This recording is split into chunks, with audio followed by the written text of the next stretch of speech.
आइया अंग अंग दिया तो और हिया जरे छाती फटे उठे पीर घन घोर। गुरु महाराज सत्संग में कहते थे कि जैसे 1,00,000 बिच्छू एक साथ हमारी जिस्म पर डंक मारे, उससे भी लाखों करोड़ों गुना ज्यादा मौत के समय में दर्द होता है। जब मृत्यु आती है तो किस तरह से प्राण निकलते हैं, प्राणों के निकलने की क्या प्रक्रिया होती है, जब उसे आप अच्छी तरह समझ लो। देखो प्रेमी भाई बहनों, जैसे संसार में महाप्रलय होती, महाप्रलय के समय क्या होता, सबसे पहले पूरी पृथ्वी ढह जाती, ये पृथ्वी पानी में घुल करके और पानी बन जाती है। मानव सृष्टि की प्रलय एक बड़ी कयामत है और शरीर की प्रलय एक छोटी कयामत है।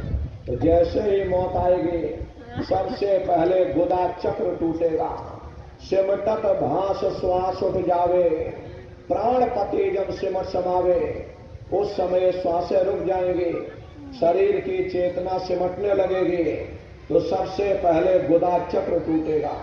क्योंकि गुदा चक्र में पृथ्वी का वास होता, गुदा चक्र टूट करके ऊपर इंद्रिय चक्र में समा जाएगा। इंद्रिय चक्र में जल का वास होता, यानी जल ने पृथ्वी को घोल दिया। फिर जब इंद्रिय चक्र टूटेगा, यहां नाभि चक्र में समा जाएगा।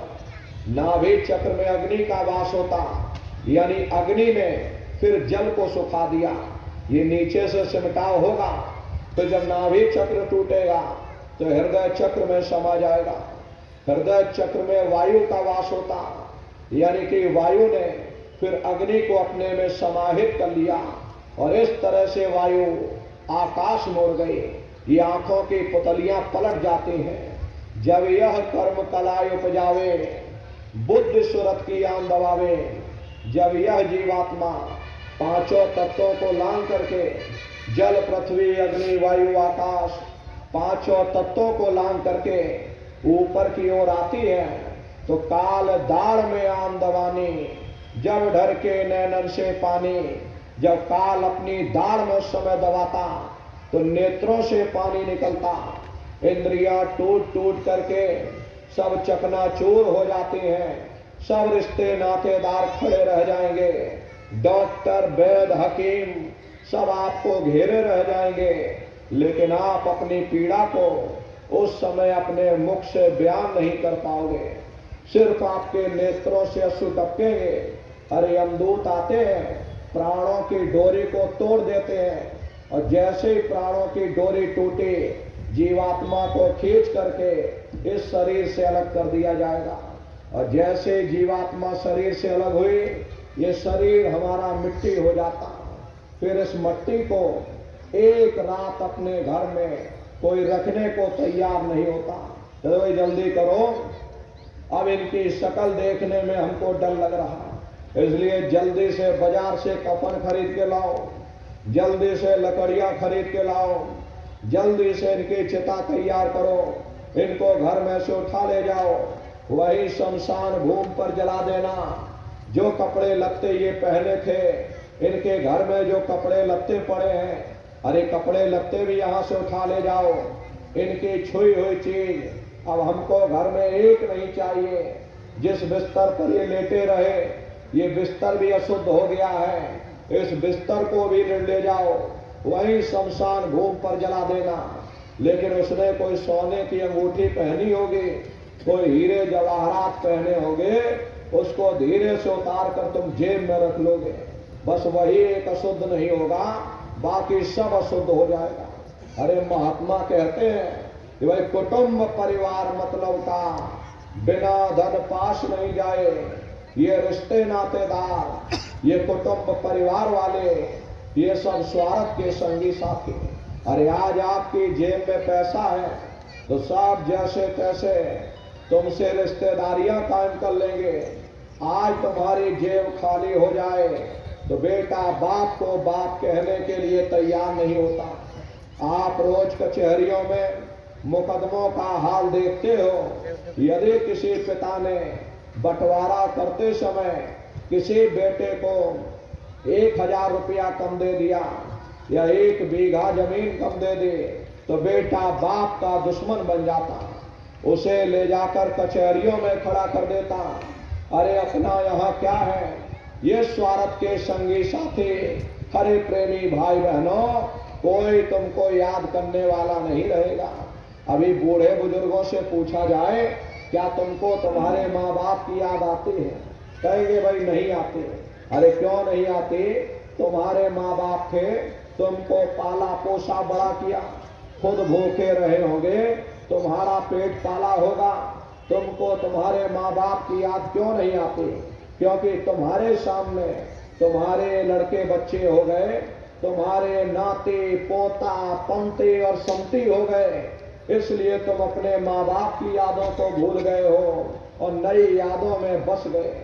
ऐसे ही प्रेमी भाई बहनों, एक दिन सब तुमको भूल जाएंगे। अरे जिस जात बिरादरी के लिए तुम लड़ते झगड़ते रहते हो, वही जात बिरादरी वो शमशान भूमि पर जलकर राख हो जाएगी। जिस नाम रुतवा शानो शौकत में तुम इतराते रहते, वही नाम रुतवा शानो शौकत वो सब शमशान भूमि पर जलकर खाक हो जाएगा। ये कहानी तो वहां खत्म हो गई। उधर देखो क्या होता, तुम्हारी जीवात्मा को ले जाकर ऊपर धर्मराज की कचहरी में पेश कर दिया जाएगा। वहां पलक झपकते ही तुम्हारे अच्छे बुरे कर्मों का हिसाब हो जाएगा।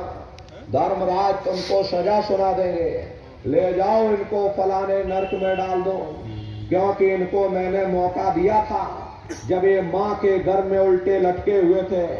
उस समय परमात्मा से रोते थे कि हे परमात्मा, मुझे एक बार मौका दे दो, हम भजन करेंगे, भक्ति करेंगे, हम अपनी जीवात्मा का कल्याण करेंगे। परमात्मा ने जब तुम्हारी पुकार सुन ली, तुमको ये मनुष्य शरीर दे दिया और कह करके भेजा था कि भाई ये मनुष्य शरीर, ये किराए का मकान मैं तुमको दे रहा हूँ, तुम इसको अपना मत समझ लेना। अगर तुम्हारा होता तो हमेशा तुम्हारे पास रहता। ये किराए का मकान है, मैं तुमको कुछ समय के लिए दे रहा हूँ। तुम अपनी जीवात्मा को मेरे किराए के मकान में बैठा करके मालिक की भक्ति करके अपनी जीवात्मा को जगाकर अपने घर वापस पहुंचा देना। मैंने कुछ समय के लिए ये किराए का मकान तुमको दिया है, जब समय पूरा होगा मैं अपने सिपाहियों को भेज दूंगा, उस समय पर तुम मेरे मकान को खाली कर देना।